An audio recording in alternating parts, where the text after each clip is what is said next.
हमारे शरीर में लगातार विभिन्न प्रकार की मेटाबॉलिक क्रियाएं होती रहती हैं, जिनसे अपशिष्ट पदार्थ जैसे कार्बन डाइऑक्साइड, यूरिया और पसीना बनते हैं। इन हानिकारक पदार्थों को शरीर से बाहर निकालने की प्रक्रिया को एक्सक्रीशन यानी उत्सर्जन कहा जाता है। यह प्रक्रिया हमारे शरीर को विषैले पदार्थों से मुक्त रखती है और शरीर के रासायनिक संतुलन को बनाए रखती है। अब बात करते हैं मानव उत्सर्जी तंत्र की, जिसे ह्यूमन एक्सक्रीटरी सिस्टम कहते हैं।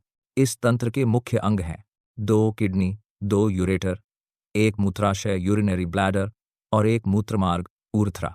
इन सभी अंगों का मुख्य कार्य है शरीर के अपशिष्ट पदार्थों को मूत्र के रूप में बाहर निकालना।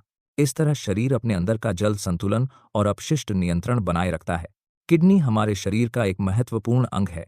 यह पीठ के पिछले हिस्से में रीढ़ की हड्डी के दोनों ओर स्थित होती है।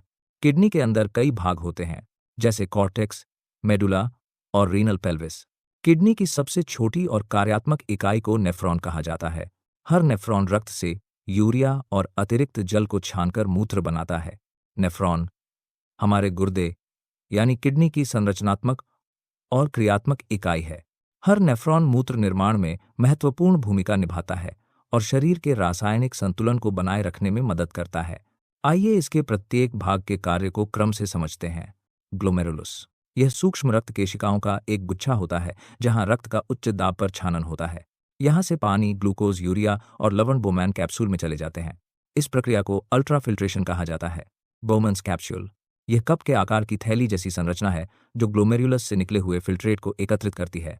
इस द्रव को ग्लोमेरुलर फिल्ट्रेट कहा जाता है। प्रॉक्सिमल कॉन्वोल्यूटेड ट्यूबुल इस भाग में शरीर के उपयोगी पदार्थ जैसे ग्लूकोज, अमीनो अम्ल, पानी और कुछ लवण पुनः रक्त में अवशोषित हो जाते हैं। यह प्रक्रिया शरीर को आवश्यक पोषक तत्वों को बचाने में मदद करती है। लूप ऑफ हेनले यह यू आकार की नली मूत्र को सघन करने का कार्य करती है। यह पानी और लवण का पुनः अवशोषण करती है और शरीर का ऑस्मोटिक संतुलन बनाए रखती है। डिस्टल कॉन्वोल्यूटेड ट्यूब्यूल यहाँ चयनात्मक स्राव सेलेक्टिव सिक्रीशन होता है। हाइड्रोजन आयन, पोटेशियम आयन और अमोनियम आयन रक्त से मूत्र में छोड़े जाते हैं ताकि शरीर का पीएच संतुलन बना रहे। कलेक्टिंग डक्ट यहाँ मूत्र का अंतिम सघनीकरण होता है। इस भाग में जल का पुनः अवशोषण एडच हार्मोन द्वारा नियंत्रित होता है, जिससे केंद्रित मूत्र बनता है। उरेटर कलेक्टिंग डक्ट से बना मूत्र यूरेटर के माध्यम से मूत्राशय यानी यूरिनरी ब्लैडर तक पहुंचता है, जहां यह कुछ समय के लिए संग्रहित रहता है और फिर शरीर से बाहर निकाल दिया जाता है। इस प्रकार नेफ्रॉन के प्रत्येक भाग का समन्वय रक्त को छानने, आवश्यक पदार्थों को वापस लेने और अपशिष्ट पदार्थों को मूत्र के रूप में बाहर निकालने में मदद करता है।